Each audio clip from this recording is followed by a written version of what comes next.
Assalamualaikum warahmatullahi wabarakatuh.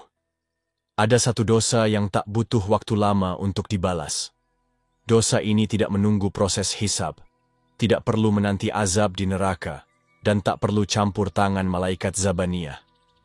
Karena balasannya datang langsung, di dunia, di alam kubur, bahkan bisa berlanjut sampai akhirat. Itulah dosa durhaka kepada orang tua. Durhaka bukan cuma soal membentak atau memaki, tapi juga ketika kamu bersikap dingin, cuek, dan tidak peduli. Saat kamu lebih sibuk dengan ponsel daripada menjawab panggilan ibu. Saat kamu bisa tertawa dengan teman selama berjam-jam, tapi tak tahan duduk 10 menit di samping ayah yang sedang sakit.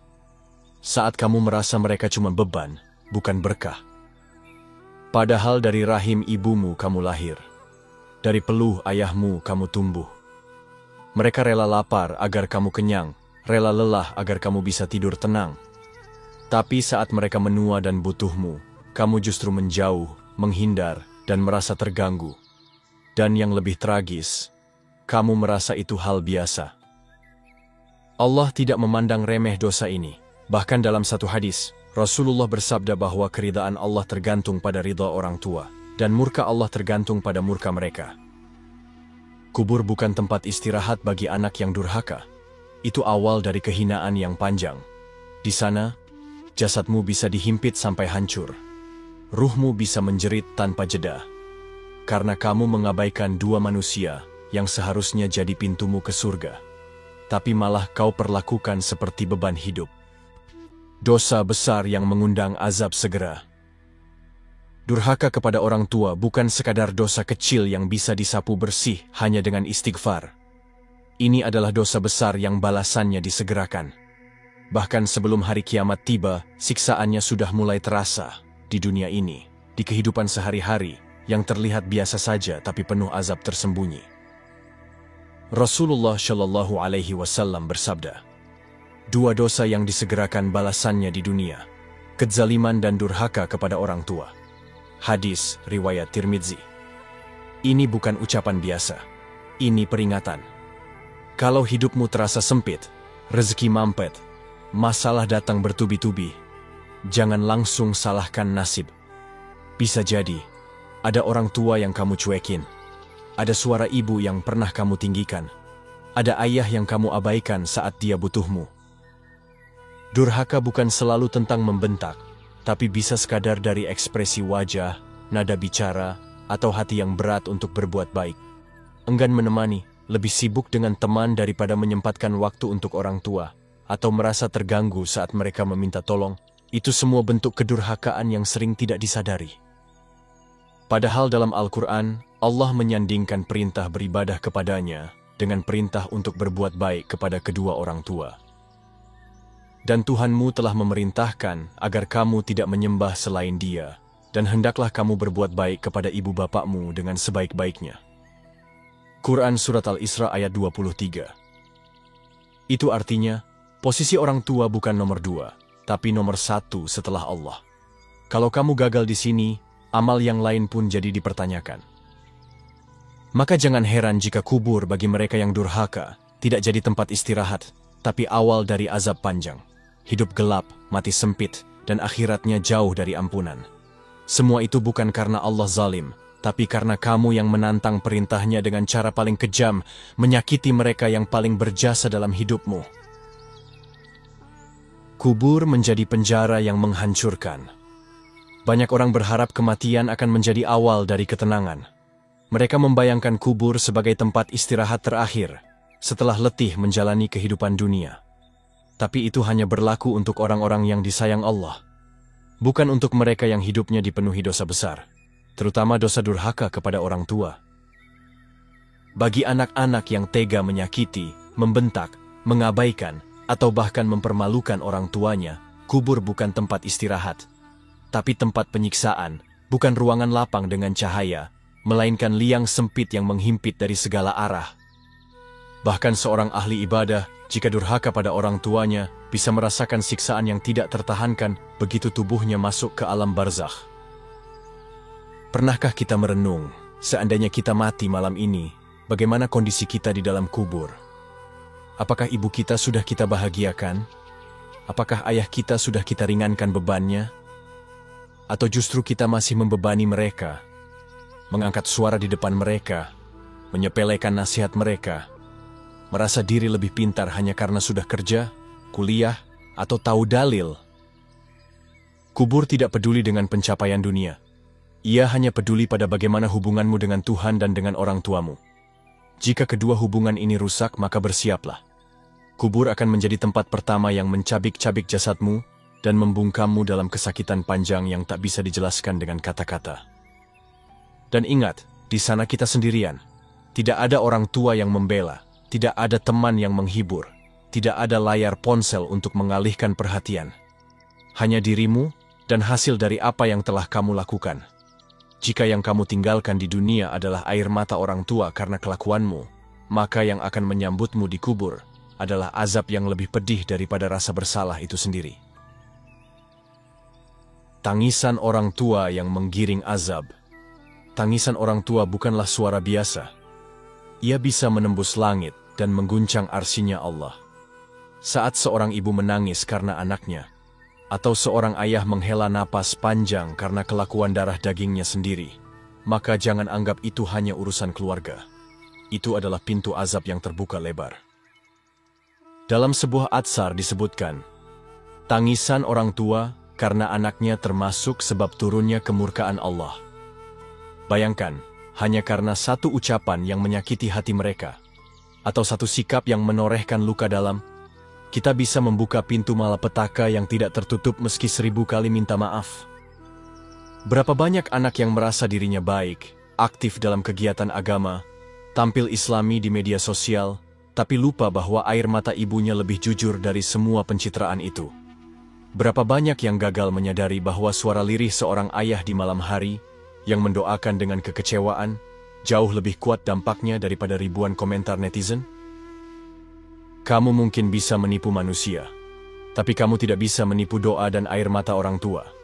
Jika mereka sampai merasa terzalimi, maka tunggulah. Allah akan membela mereka.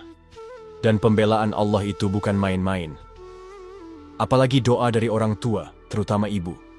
Rasulullah bersabda, 3 doa yang mustajab tidak diragukan lagi, yaitu doa orang yang terzalimi, doa musafir, dan doa orang tua kepada anaknya. Hadis riwayat Abu Daud. Dan ingat, dalam hadis itu tidak dikatakan doa kebaikan saja. Artinya, jika orang tua mendoakan keburukan karena luka yang kamu buat, maka doa itu bisa jadi malapetaka bagi hidupmu, bahkan matimu. Jangan tunggu sampai kita menyesal di liang lahat. Jangan tunggu sampai kita hanya bisa menangis dalam kubur karena lupa bahwa suara tangisan orang tua tidak pernah sia-sia. Jika itu adalah air mata kecewa, maka bisa jadi itu adalah pengantar kita ke azab kubur yang paling menyakitkan. Terlalu banyak anak yang merasa dirinya benar, padahal tiap malam ibunya menangis karena kata-katanya. Terlalu banyak anak yang merasa sudah cukup memberi, padahal ayahnya justru merasa tidak dihargai. Sebelum kita menghafal lebih banyak doa, hafalkan dulu suara tangisan mereka. Karena jika mereka menangis karena kita, maka bisa jadi itu bukan tangisan yang diaminkan malaikat untuk kebaikan, tapi ratapan yang menggiring kita ke neraka, dimulai dari sempitnya kubur yang menghancurkan. Tidak pernah sempat meminta maaf. Kita sering merasa masih punya waktu, masih ada esok, masih bisa memperbaiki semuanya nanti. Tapi satu hal yang manusia sering lupakan. Kematian tidak pernah menunggu momen yang tepat. Ia datang tiba-tiba, tanpa aba-aba. Dan yang paling tragis bukanlah kematian itu sendiri, tapi mati dalam keadaan belum sempat meminta maaf kepada orang tua. Berapa banyak anak yang baru sadar setelah ayahnya dikafani, baru menangis saat melihat jenazah ibunya terbujur kaku, baru terisak-isak di depan nisan, padahal semasa hidup sering memalingkan wajah saat ibu bicara. Penyesalan seperti ini datang terlambat, karena orang tua yang sudah wafat tak lagi bisa mendengar maafmu, dan doamu tak akan mampu menghapus luka yang sudah membekas terlalu dalam di hati mereka. Jangan kira kata maaf itu remeh. Dalam hubungan anak dan orang tua, maaf yang terlambat bisa menjadi beban seumur hidup, bahkan sampai akhirat. Bayangkan jika seseorang masuk kubur dengan dosa durhaka, dan belum pernah mengucap tobat, belum pernah meminta maaf dengan tulus, maka ia dikubur bersama rasa bersalah yang tak tersampaikan, dan dibangkitkan di akhirat dalam keadaan menanggung murka Allah karena menyia-nyiakan dua manusia paling berjasa dalam hidupnya. Ini yang banyak dilupakan. Orang bisa mati mendadak, kecelakaan, sakit singkat, bahkan tidur, lalu tak bangun lagi. Dan jika saat itu hubungan dengan orang tua masih rusak, maka itu akhir yang pahit. Sangat pahit. Karena setelah itu, kamu tidak bisa menelepon mereka, tidak bisa datang membawa bunga, tidak bisa mencium tangan mereka lalu berkata, "Maafkan aku Bu, maafkan aku Ayah." Semua itu hanya tinggal imajinasi dalam penyesalan yang tak akan pernah mendapat jawaban. Lebih menyakitkan lagi jika selama hidup, orang tua sudah menunggu ucapan maaf itu. Tapi anaknya terlalu gengsi, terlalu keras kepala, terlalu sibuk membela ego dan merasa benar. Maka ketika ajal datang, semuanya berubah jadi tangisan sia-sia. Kamu mungkin menangis setiap malam setelah kepergian mereka, tapi itu takkan pernah sebanding dengan luka yang kamu buat saat mereka masih hidup dan berharap kamu berubah. Jangan tunggu nanti, minta maaf sekarang. Selagi mulut mereka masih bisa menjawab, selagi tangan mereka masih bisa membelai kepalamu dan berkata, "Ibu maafkan." Karena jika tidak, bisa jadi penyesalanmu akan menjadi teman abadi di dalam kubur dan kelak di padang mahsyar. Warisan doa atau warisan laknat. Setiap anak akan meninggalkan warisan, bukan hanya harta, bukan hanya nama, tapi juga perasaan di hati orang tuanya. Dan dari perasaan itulah akan lahir dua jenis warisan yang tak kasat mata, doa atau laknat. Anak yang berbakti akan terus dikenang dalam doa. Bahkan setelah ia mati pun, sang ibu akan menengadahkan tangan di malam hari, mengalirkan air mata sambil menyebut namanya. Sang ayah, dalam sujudnya, menyelipkan namanya dalam harapan. Ya Allah, lindungi anakku, mudahkan rezekinya, ampunilah dosa-dosanya. Tapi anak yang durhaka, jangan berharap warisan doa. Yang tinggal hanyalah amarah yang belum reda, luka yang tak sempat sembuh. Dan bisa jadi, setiap kali orang tua menyebut namanya, yang keluar bukan doa kebaikan, tapi ucapan penuh kecewa. Ya Allah, jika dia tak berubah, maka ambil saja dia, daripada terus menyakiti. Kalimat seperti ini bukan kutukan dari orang yang kejam, tapi jeritan dari hati yang lelah dan hancur. Inilah yang dimaksud warisan laknat. Ia tidak perlu diucapkan secara kasar, tapi cukup dari hati orang tua yang merasa dizalimi, cukup dari lirih batin mereka yang tak mampu lagi menahan pilu, maka itu sudah cukup untuk memanggil kemurkaan Allah. Dan warisan ini akan mengikuti si anak bahkan setelah orang tua meninggal. Jika yang ditinggalkan adalah hati orang tua yang remuk, maka hidup anak pun akan sulit. Rezeki seret, hubungan berantakan, mental hancur, semua terasa sempit. Karena ada yang belum selesai, ada orang tua yang wafat dalam keadaan kecewa. Sebaliknya, anak yang menjaga hati orang tuanya, meski sederhana, meski tak punya gelar tinggi atau harta melimpah, akan hidup dengan berkah. Kenapa? Karena ia diwarisi doa yang tulus, yang naik ke langit tanpa penghalang. Doa dari hati yang ridha, dari mulut yang mendoakan dengan cinta, bukan paksaan.